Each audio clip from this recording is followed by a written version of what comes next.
Hi po, ito nga po pala yung IG na ginagamit namin dito sa Oyo office. Last week po, nagamit po ito ng 3 days na may total na 187 meters na naran.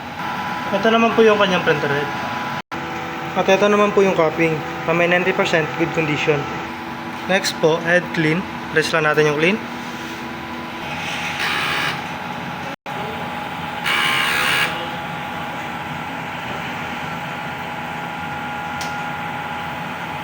After head clean po, punasan natin yung wiper. Same din po dito sa cupping.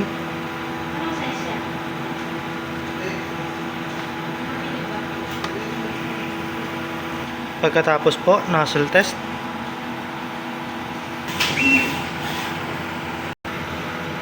Yan po, kompleto naman po yung kulay.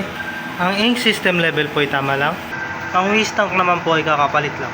Dito naman po yung AVR. At yan naman po yung ground wire. Dito naman po nakalagay ang aming mga stocks. Ito po yung para sa CMYK. Ito naman po yung sa powder. At dito naman po nakalagay yung film. Ito naman po yung aking production log. Yan po, updated naman po.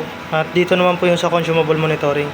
Yung para sa white, cyan, magenta, yellow, black, film, powder, saka green solution. Yan lang po, marami pong salamat.